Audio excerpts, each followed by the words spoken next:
According to a study by Juniper Research, by 2028, almost 60% of the world's e-commerce purchases will be made using local payment methods.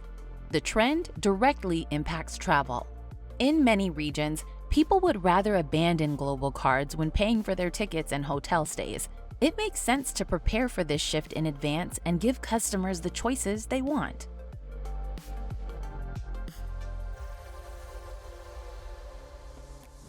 As opposed to global card networks, local payment methods are available only in a particular country or region and are designed for transactions in local currencies. In many parts of the globe, these popular methods successfully compete with and even win over traditional cards. Names like Pix, Ideal, or Pay Now probably mean nothing to you if you live in the US or UK, but they start to matter a lot for businesses entering corresponding geographical markets. Most countries now are working on some kind of local currency, local way to pay digitally, whether that be the EU, whether that be across Asia, whether that be in the UK. And so I think you are going to see more and more of these ways to pay. James Lemon, Hospitality, Travel and Leisure Global Lead at Stripe. Honestly, I don't think anyone can predict quite how successful they're going to be. I think a lot of that will determine the way they become familiar and popular. I think it'll be determined by their particular incentives or reasons why customers should make that shift. But I certainly think that for any travel business looking to target a specific market, you really need to recognize the common ways they want to pay, including some of these local payment methods that are emerging. Rewards, enhanced security, and the ability to meet unique regional preferences drive the popularity of local payments among end users. For businesses, accepting domestic payments means not only more customers, but also lower operational costs and faster settlements. Since everything happens locally in local currency, processing takes less time and money than with global card networks. As local payments continue to evolve, they have the potential to become even quicker and cheaper. This is especially true for countries where governments promote domestic payments to reduce reliance on international financial giants. A prime example is the European Union's new instant payment regulation, mandating banks to be able to settle euro transfers within 10 seconds, 24/7 in all EU states. The initiative aims to lessen dependency on Visa and MasterCard, which have settlement periods of up to several days. At the same time, it will definitely accelerate the growth of European fintech solutions. Adopting local payments is a smart move, and not just in Europe. In this video, we'll talk about the most popular domestic payment options, like account-to-account payments, non-card linked wallets, and more. Plus, we'll explore how globally minded travel businesses can tap into the local payment trend. First, let's discuss account-to-account payments, which are set to grow massively in the coming years. Account-to-account, or A2A payments, occur when money flows from one bank account to another, bypassing card networks. The earliest example is paper checks, still widely used for high-value transactions in the US. Modern A2A, driven by API connections and banking apps, is a perfect fit for e-commerce, offering increased security and lower transaction costs compared to cards. Unlike card transactions, A2A payments cannot be easily reversed. This is a drawback for a customer, but a massive advantage for travel businesses suffering from excessive chargebacks and chargeback fraud. Account-to-account systems are growing rapidly in Europe, Southeast Asia, and Latin America, where they enjoy support from the government and major banks. A2A owns more than 60% of e-commerce transactions in the Netherlands and Poland, around 40% in Malaysia and Thailand, and nearly 30% in Brazil. This method currently has less success in the US, which is dominated by cards and other more traditional forms of payment, yet it may change in the next few years. I think there's a huge amount of regulation in the US that meant even now, a lot of people are still preferring kind of cash, and you're still seeing checks as well, or signing for cards, which I think in Europe we've really started phased out a long time ago. You are starting to see some really interesting popular new payment methods come through, like Venmo, where you're almost kind of thinking about that kind of bank to bank QR code type payments as well. I think customers will adopt new popular ways to pay in the US over the next few years. To use Venmo, you must be located in the US, have a local phone number and bank account, and pay in the local currency, in this case, US dollars. The same goes for the majority of A2A systems. They're domestic in nature and don't easily expand internationally because of cross-border differences in banking regulations and underlying technologies. Yet, no matter the country, account-to-account platforms work very similarly. One of the ways to do A2A is bank redirects. Bank redirects are widely adopted in Europe and Asia Pacific. Examples include Ideal in the Netherlands, EPS in Austria, and FPX in Malaysia, all operated and maintained by the country's top banks. The payment process can differ a bit across systems, but it will roughly look as follows. Imagine a traveler buying a hotel stay from an online travel agency. After choosing the bank redirect method at checkout, the traveler sees a list of participating banks and clicks on the one he or she has an account with. Then, the traveler is literally redirected to the bank's webpage or mobile app to approve the transaction, which may involve two-factor authentication. Upon confirmation, the traveler receives a notification that the purchase is complete. How fast does the money from bank redirects become available to the business? Depending on the underlying banking infrastructure, it might be almost instant or delayed up to several business days. A more recent form of A2A, real-time payments or RTP, shrinks the waiting to seconds. The first system facilitating real-time payments between banks appeared in Japan as early as 1973. Yet, the real growth of RTP started only in the mid-2010s, driven by the rapid development of mobile technologies and digital banking. This method boasts three major advantages: 24/7 availability, including weekends and holidays, immediate confirmation of the payment for both sides, and near-instant funding of a business account. The world's biggest RTP brands are India's Unified Payment Interface, or UPI, and Pix, which covers 90% of bank transactions in Brazil. Other examples of instant payment rails are Bizum in Spain, Blick in Poland, Faster Payments in the UK, Kodi in Mexico, PayNow in Singapore, and PromptPay in Thailand.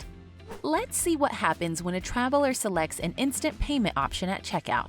The RTP system will generate a QR code you can scan with a mobile app from a participating local bank or with a digital wallet supporting the method. If it's a mobile booking, instead of scanning, the traveler will copy a unique one-use string and paste it into the payment form to complete the purchase. Some real-time payments have a slightly different flow, but the result is always the same. After the transaction approval, both parties are instantly notified about payment completion. Funds appear on the travel company's account within a few seconds, or at worst, in a couple of minutes.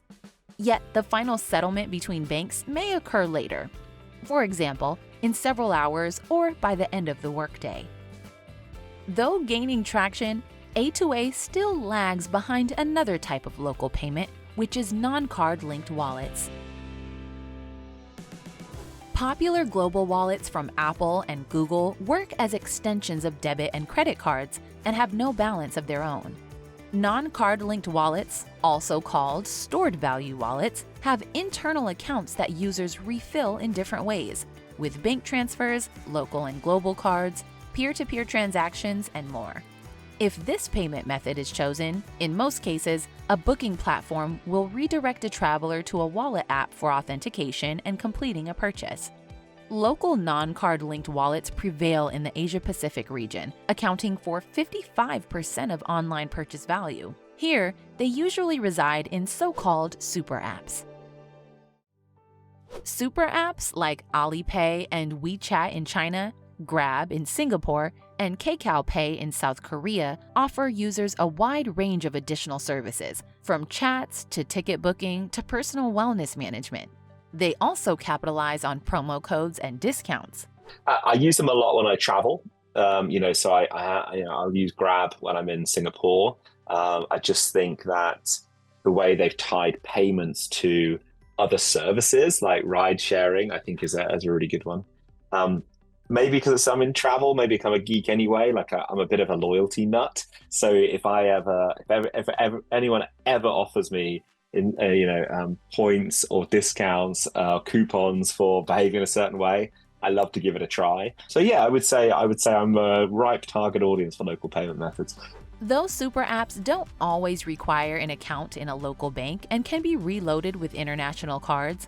Inbound travelers have access to only limited functionality. That's because such tools are tightly integrated with local financial infrastructure for seamless usage.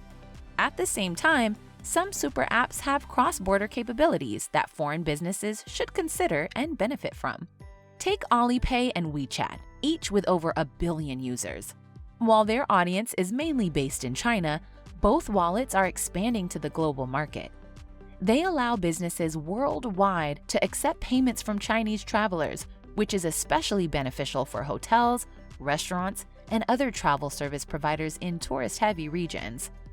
It's worth noting that, similar to cards, account-to-account payments and super apps gain traction in regions with developed banking systems. But what if your customers live far from financial institutions or, for some reason, don't want to maintain a bank account? They will probably use mobile money for online payments. Mobile money services are non-card linked wallets operated by regional telecom companies. They are especially popular in Africa and the Middle East. To replenish the balance, people most often visit a dedicated agent at a nearby store. However, it's also possible to load funds by depositing cash at an ATM or through a bank transfer. To pay for goods and services, including travel, a user logs into the wallet, inputs a merchant's unique code, specifies the sum, and confirms the transaction with a PIN. If the transaction is successful, both parties receive SMS confirmations. Often, accepting mobile money at checkout is the most straightforward way to reach customers who lack access to debit and credit cards. Just think, the Kenyan wallet M-Pesa has over 60 million customers in 8 African countries. Another mobile money service, MTN Momo, boasts over 50 million users in 16 African nations. Integration with these platforms lets businesses unlock African markets with low card adoption. For more information about the specifics of different digital wallets and how they impact travel, watch our dedicated video.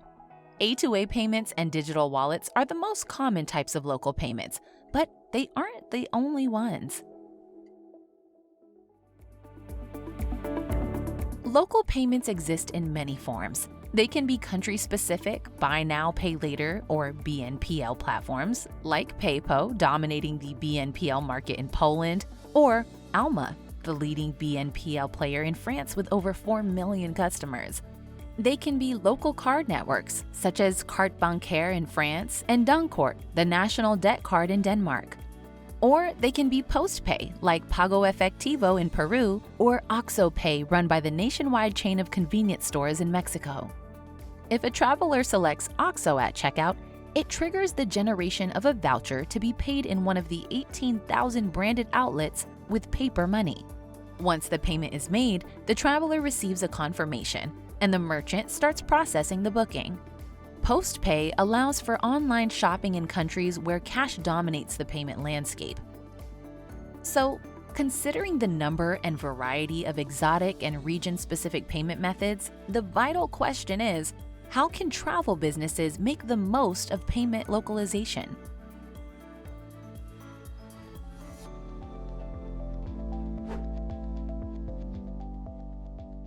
Obviously, it all starts with defining the target markets and discovering how the locals prefer to pay there. What are 2 or 3 methods covering the requirements of your potential customers? This research includes analyzing competitors already working in the region, particularly the payment options they provide. You're certainly going to want to reach parity. If you're competing with another travel company or you're competing with OTAs like Booking.com, I wouldn't enter a market unless I knew that I could kind of be at least at parity with what else is being offered.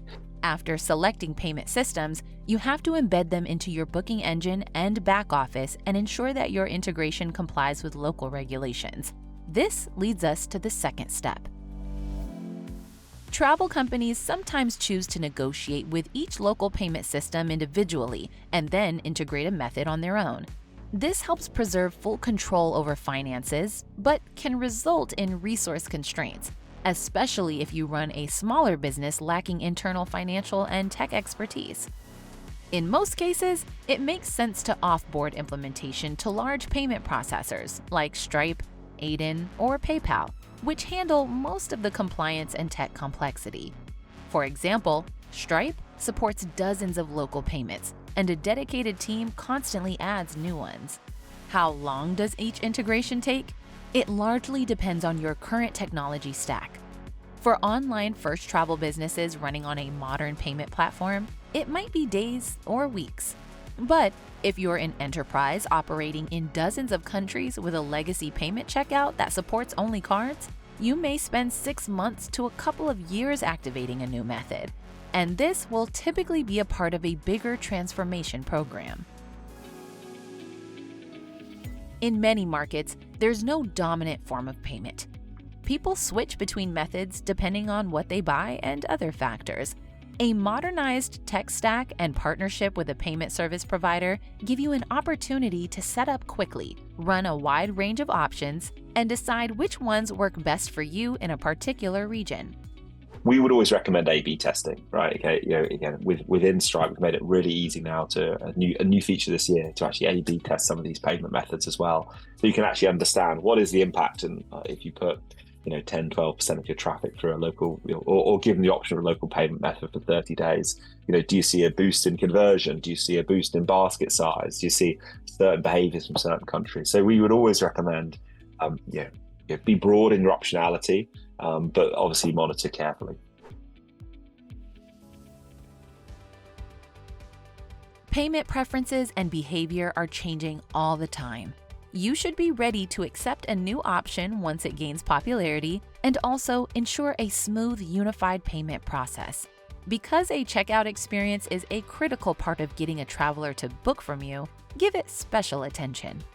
At the same time, the one thing I'd say is that every travel company in 2025 should be thinking, one person in this business or a small team of people need to be thinking about payments as a strategic growth driver, and not just kind of putting it into the hands of, say, the finance team who are just kind of thinking, look, how can I keep costs to a minimum? Because I think there's a lot of commercial value you can get out of doing payments really well. The payment landscape is dynamic, with new forms emerging, local methods growing global, and global ones transforming and penetrating new local markets. Subscribe to our channel to stay updated on travel payments and other travel trends.